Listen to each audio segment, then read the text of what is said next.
ನಿಮ್ಮ ಸತ್ಯ ಯುನಿಲೆಟ್ ಅಲ್ಲಿ ಫುಲ್ ಮೂನ್ ಸೇಲ್ ಮೇ 31 ಒಂದಿನ ಮಾತ್ರ. ಸತ್ಯ ಯುನಿಲೆಟ್. ಮಧ್ಯಪ್ರಾಚ್ಯದಲ್ಲಿ ಮತ್ತೊಮ್ಮೆ ಯುದ್ಧದ ಜ್ವಾಲೆ ಭುಗಿಲೆದ್ದಿದೆ.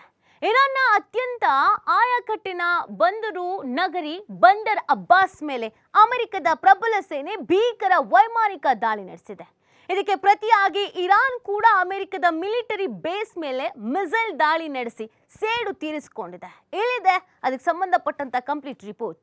ಮತ್ತೆ ಕೆರಳಿತು ಅಮೆರಿಕ ಇರಾನ್ ಯುದ್ಧ, ಶುರುವಾಯಿತು ದಾಳಿ ಪ್ರತಿ ದಾಳಿ. ವೀಕ್ಷಕರೇ, ಕರ್ನಾಟಕದಲ್ಲಿ ರಾಜಕೀಯ ಕ್ಷಿಪ್ರ ಬದಲಾವಣೆಗಳು ಸಂಚಲನ ಮೂಡಿಸ್ತಾ ಇದ್ರೆ, ಅತ್ತ ಮಧ್ಯಪ್ರಾಚ್ಯದಲ್ಲಿ ಮತ್ತೆ ಯುದ್ಧ ಕಿಚ್ಚನ್ನ ಕೆರಳಿದೆ. ಪಶ್ಚಿಮ ಏಷ್ಯಾದಲ್ಲಿ ಭದ್ರತೆಗೆ ಧಕ್ಕೆ ತರ್ತಾ ಇದ್ದ ಇರಾನ್ ಮಿಲಿಟರಿ ನೆಲೆಗಳನ್ನ ಗುರಿಯಾಗಿಸಿ ಅಮೆರಿಕದ ಸೆಂಟ್ರಲ್ ಕಮಾಂಡ್ ಭೀಕರ ವೈಮಾನಿಕ ದಾಳಿಯನ್ನು ನಡೆಸಿದೆ. ಇರಾನ್ನ ದಕ್ಷಿಣ ಪ್ರಮುಖ ಬಂದರು ನಗರಿ ಮತ್ತು ಇರಾನ್ ನೌಕಾಪಡೆಯ ಪ್ರಧಾನ ಕಚೇರಿಯಾಗಿರುವ ಬಂದರ್ ಅಬ್ಬಾಸ್ ವಿಮಾನ ನಿಲ್ದಾಣದ ಬಳಿ ಈ ದಾಳಿ ನಡೆದಿದೆ. ಜಾಗತಿಕ ವಾಣಿಜ್ಯ ಹಡಗುಗಳಿಗೆ ಕಂಟಕವಾಗಿದ್ದ ಇರಾನ್ನ 4 ಆತ್ಮಹತ್ಯಾ ಡ್ರೋನ್ಗಳ ಅಮೆರಿಕದ ವಾಯುಪಡೆ ಹೊಡೆದು ಉರುಳಿಸಿದೆ. ಅಷ್ಟೇ ಅಲ್ಲದೆ 5ನೇ ಡ್ರೋನ್ ಉಡಾವಣೆಗೆ ಸಜ್ಜಾಗ್ತಾ ಇದ್ದ ಇರಾನ್ನ ಡ್ರೋನ್ ನಿಯಂತ್ರಣ ಕೇಂದ್ರದ ಮೇಲೆಯೇ ಅಮೆರಿಕ ಕ್ಷಿಪಣಿ ದಾಳಿಯನ್ನು ನಡೆಸಿ ಅದನ್ನು ಸಂಪೂರ್ಣವಾಗಿ ಧ್ವಂಸಗೊಳಿಸಿದೆ. ಅಮೆರಿಕ ಇದನ್ನು ತನ್ನ ಆತ್ಮರಕ್ಷಣೆಯ ಮತ್ತು ಕದನ ವಿರಾಮ ಕಾಯ್ದುಕೊಳ್ಳುವ ಮುಂಜಾಗ್ರತಾ ಕ್ರಮ ಅಂತ ಕರೆದಿದ್ದು, ಶಾಂತಿ ಒಪ್ಪಂದದ ಮಾತುಕತೆಗಳು ತೀವ್ರಗೊಳ್ತಾ ಇದ್ದ ವೇಳೆಯಲ್ಲೇ ಯುದ್ಧ ಕಿಚ್ಚು ಮತ್ತೆ ಕೆರಳಿತಾ ಎಂಬ ಆತಂಕ ಹುಟ್ಟಿಸಿದೆ. ಅಮೆರಿಕ ನಡೆಸಿದ ದಾಳಿಗೆ ಇರಾನ್ನ ಇಸ್ಲಾಮಿಕ್ ರೆವಲ್ಯೂಷನರಿ ಗಾರ್ಡ್ ಕಾರ್ಪ್ಸ್ ತಕ್ಷಣವೇ ಅತ್ಯಂತ ಆಕ್ರಮಣಕಾರಿ ಪ್ರತಿಕ್ರಿಯೆ ಕೊಟ್ಟಿದೆ.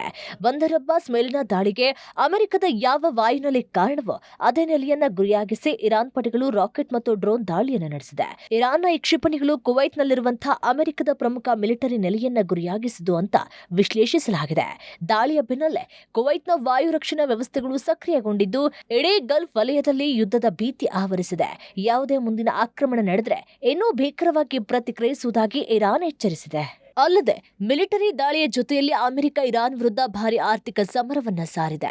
ಜಾಗತಿಕ ತೈಲ ಸಾಗಣೆಯ ಪ್ರಮುಖ ಮಾರ್ಗವಾಗಿರುವ ಹಾರ್ಮುಜ್ ಜಲಸಂಧಿಯನ್ನ ನಿಯಂತ್ರಿಸಲು ಇರಾನ್ ಇತ್ತೀಚೆಗಷ್ಟೇ ಸ್ಥಾಪಿಸಿದ ಪರ್ಷಿಯನ್ ಗಲ್ಫ್ ಸ್ಟ್ರೈಟ್ ಅಥಾರಿಟಿ ಮೇಲೆ ಅಮೆರಿಕದ ಹಣಕಾಸು ಇಲಾಖೆ ತೀವ್ರ ನಿರ್ಬಂಧವನ್ನ ಹೇರಿದೆ.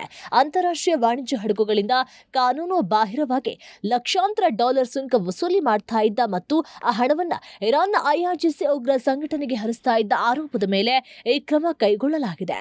ಈ ಪ್ರಾಧಿಕಾರಕ್ಕೆ ಡಿಜಿಟಲ್ ಕರೆನ್ಸಿ ಅಥವಾ ಯಾವುದೇ ರೂಪದಲ್ಲಿ ಹಣ ಪಾವತಿಸುವ ಜಾಗತಿಕ ಶಿಪ್ಪಿಂಗ್ ಕಂಪನಿಗಳ ಮೇಲೂ ಕಠಿಣ ಕ್ರಮ ಕೈಗೊಳ್ಳುವುದಾಗಿ ಅಮೆರಿಕ ಎಚ್ಚರಿಸಿದೆ.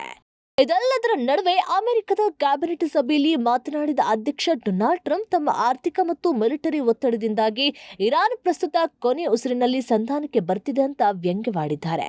ಮುಂಬರುವ ಅಮೆರಿಕದ ಮಧ್ಯಂತರ ಚುನಾವಣೆಗಳು ತಮ್ಮ ಯುದ್ಧ ತಂತ್ರದ ಮೇಲೆ ಯಾವುದೇ ಪ್ರಭಾವ ಬೀರಲ್ಲ ಅಂತ ಸ್ಪಷ್ಟಪಡಿಸಿರುವ ಅವರು, ಇರಾನ್ ತನ್ನ ಇಂಧನ ಸಮೃದ್ಧ ಯುರೇನಿಯಂ ದಾಸ್ತಾನನ್ನ ಸಂಪೂರ್ಣವಾಗಿ ನಾಶಪಡಿಸದೇ ಇದ್ರೆ ಮತ್ತು ಹಾರ್ಮುಜ್ ಜಲಸಂಧಿಯನ್ನ ವಾಣಿಜ್ಯ ಹಡಗುಗಳಿಗೆ ಮುಕ್ತವಾಗಿ ಬಿಡದೇ ಇದ್ರೆ ಅಮೆರಿಕ ಈ ಯುದ್ಧವನ್ನ ಸಂಪೂರ್ಣವಾಗಿ ಮುಗಿಸಿಯೇ ವಿಶ್ರಮಿಸಲಿದೆ ಅಂತ ಕಟ್ಟು ಎಚ್ಚರಿಕೆ ಕೊಟ್ಟಿದ್ದಾರೆ. ಇದು ಮುಂಬರುವ ದಿನಗಳಲ್ಲಿ ಮಧ್ಯಪ್ರಾಚ್ಯದಲ್ಲಿ ಮತ್ತಷ್ಟು ಮಹಾಯುದ್ಧಕ್ಕೆ ದಾರಿ ಮಾಡಿಕೊಡುವ ಮುನ್ಸೂಚನೆಯನ್ನ ಕೊಟ್ಟಿದೆ.